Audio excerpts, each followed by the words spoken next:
शान्ताकारं भुजगशयनं पद्मनाभं सुरेश्वरं विश्वाधारं गगनसदृश्यं मेघवर्णं शुभांगं लक्ष्मीकान्तं कमलनयनं योगभिर्ध्यानगम्यं वन्दे विष्णुभवभयहरं सर्वलोकैकनाथं।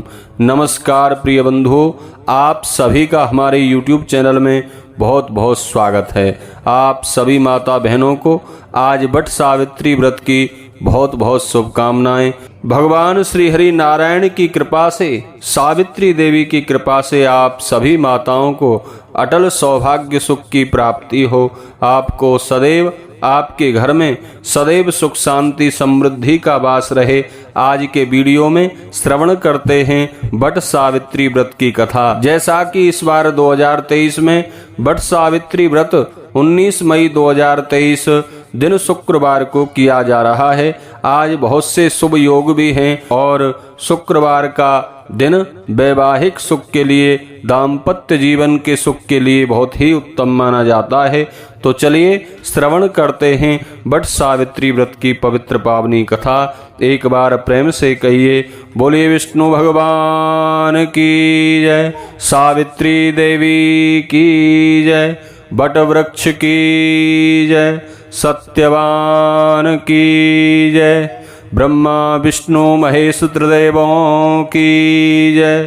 प्राचीन काल की बात है, भद्र देश में अश्वपति नाम का एक राजा रहता था। उनकी कोई संतान नहीं थी। संतान पाने के लिए राजा प्रतिदिन मंत्रों के उच्चारण के साथ 1 लाख आहुतियां देता। यह सिलसिला 18 वर्षों तक जारी रहा। 18 वर्षों तक राजा ने कठिन तप किया। एक दिन उनके इस यज्ञ और तप से प्रसन्न होकर भगवती सावित्री देवी प्रकट हो गईं और उन्होंने संतान के रूप में एक रूपवान, गुणवान और तेजस्वी कन्या होने का वरदान दिया। सावित्री देवी के वरदान से राजा को पुत्री हुई, जिस वजह से उन्होंने अपनी बेटी का नाम सावित्री रखा। सावित्री बड़ी ही रूपवान थी। महल के आंगन में खेलते खेलते कब बड़ी हो गई, राजा को इसका पता भी नहीं चला। सावित्री की शादी की उम्र होने पर राजा को बहुत चिंता सताने लगी। राजा को अपनी रूपवान कन्या के लिए कोई योग्य वर नहीं मिल रहा था। इस वजह से उन्होंने अपनी पुत्री से कहा कि तुम अपने लिए खुद ही वर तलाश करो। अपने पिता की बात सुनकर सावित्री ने खुद ही अपने लिए वर ढूंढना शुरू कर दिया। एक दिन सावित्री तपोवन में जा पहुंची। वहां उसने सत्यवान नामक एक सुंदर युवक को देखा। सत्यवान एक राजकुमार था जो साल्व देश के राजा द्युमत्सेन का इकलौता पुत्र था। जब सावित्री ने उसके जंगल में रहने की वजह पूछी तो सत्यवान के पिता राजा द्युमत्सेन ने बताया कि वे अंधे हो गए हैं और इसी वजह से उनका राज्य छीन लिया गया है। अब वे अपने परिवार सहित इसी जंगल में रहते हैं। सावित्री ने राजकुमार सत्यवान और उसके पिता राजा द्युमत्सेन के बारे में अपने पिता को बताया और इच्छा जाहिर की कि वो राजकुमार सत्यवान से शादी करना चाहती हैं। राजा अश्वपति बेटी के दिए वचन को पूरा करने के लिए तपोवन जंगल गए। वहां पहुंचकर राजा ने द्युमत्सेन से मुलाकात की और उन्होंने उनके पुत्र सत्यवान के लिए अपनी बेटी सावित्री से विवाह का प्रस्ताव दिया। राजा अश्वपति की बात सुनकर राजा द्युमत्सेन ने बड़े ही निराश मन से कहा, हे राजन, मुझे आपका प्रस्ताव मंजूर है, परंतु मेरा पुत्र सत्यवान गुणवान, धर्मात्मा और बलवान है। लेकिन राज ऋषि नारद ने मुझे बताया है कि यह अल्प आयु का है। इसकी अगले वर्ष अमावस्या के दिन मृत्यु हो जाएगी। इसलिए मैं आपसे और आपकी पुत्री से विनती करता हूँ कि आप किसी और युवक से अपनी पुत्री का विवाह कराइए। राजा द्युमत्सेन की यह बात सुनकर राजा अश्वपति और उनकी बेटी सावित्री काफी निराश हुए। लेकिन सावित्री ने कहा कि एक आर्य समाज की स्त्री होने के नाते वो अपने मन में सिर्फ एक ही राजकुमार को पति के रूप में देख सकती हैं। राजकुमार सत्यवान के अलावा अब वो किसी अन्य पुरुष से विवाह नहीं कर सकती। सावित्री की जिद के सामने राजा अश्वपति और राजा धुमतसेन को झुकना पड़ा।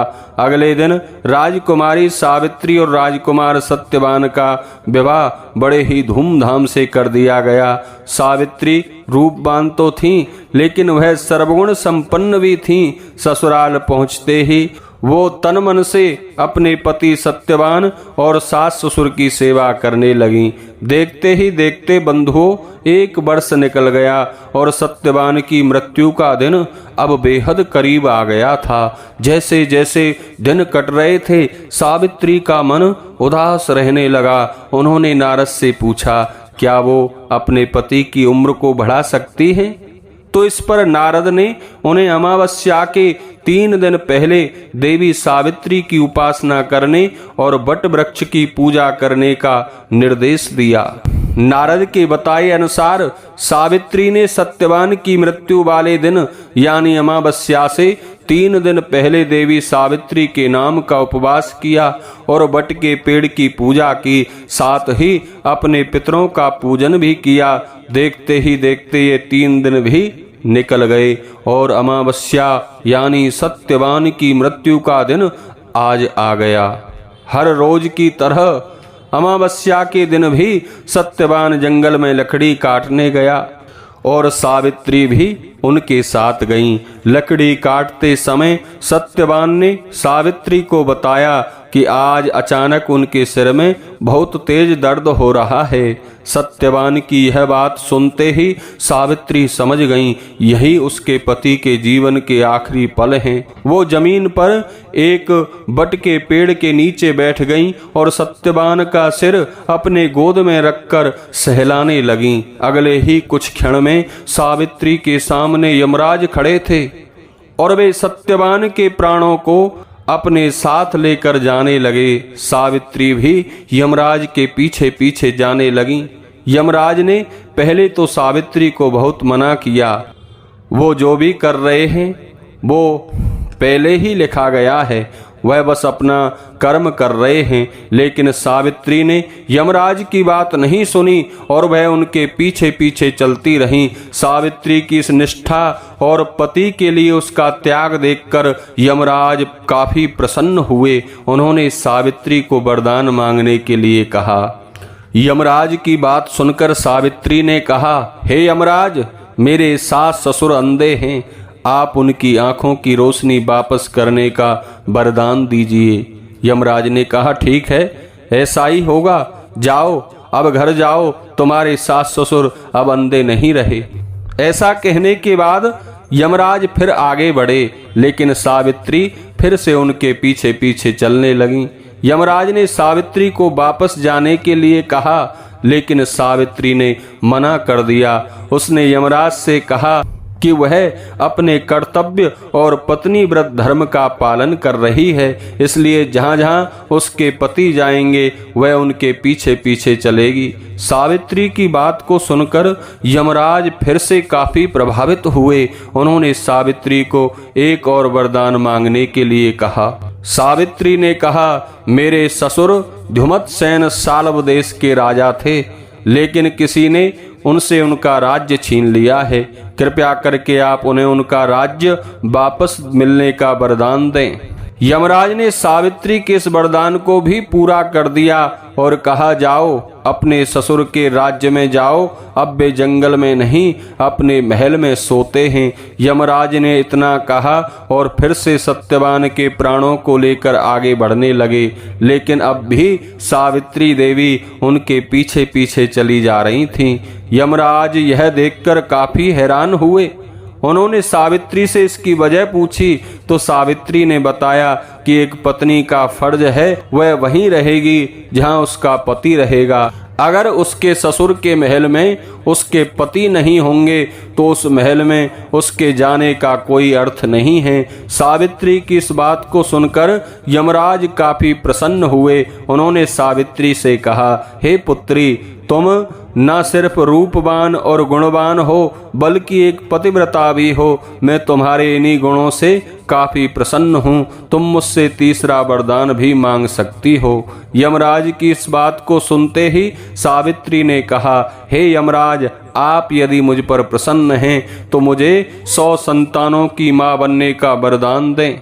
सावित्री के इस वरदान को सुनते ही यमराज ने कहा, हे पुत्री, अब घर जाओ, मैं तुम्हारे इस तीसरे वरदान को भी पूरा करता हूँ।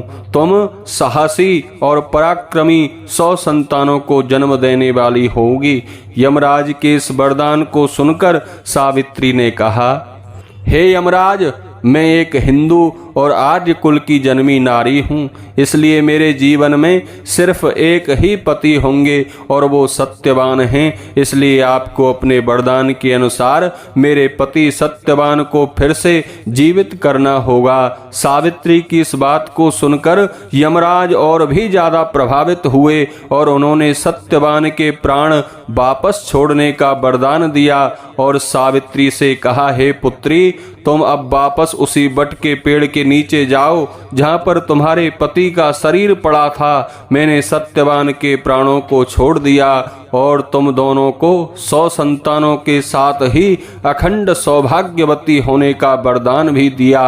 यमराज की बातों को सुनकर सावित्री ने उनसे विदा ली और वापस उस बड़ के पेड़ के पास पहुंची जहां उसके पति सत्यवान का शरीर पड़ा था। जब वह सत्यवान के करीब पहुंची तो उसने देखा कि उसका पति वापस से जीवित हो गया है। दोनों जल्दी जल्दी जंगल से बाहर निकले और राजा धुमतसेन के साल्व देश पहुंचे। वहां पहुंचकर सावित्री देवी ने देखा कि अब उसके ससुर को उनका राज्य फिर से मिल गया है और उनकी आंखों की रोशनी भी वापस आ गई है। तभी से हर साल ज्येष्ठ मास की अमावस्या के दिन वट सावित्री व्रत को मनाया जाता है। यह व्रत माता बहनों को अखंड सौभाग्य सुख प्रदान करने वाला है। जो लोग सच्ची श्रद्धा और विधि विधान से बड़ के पेड़ की पूजा अर्चना करते हैं और यमराज, ब्रह्मा, विष्णु, महेश सहित देवों की पूजा करते हैं, उनको सदा सुहागिन होने का शुभ आशीर्वाद प्राप्त होता है। बोलिए विष्णु भगवान की जय, सावित्री महारानी की जय।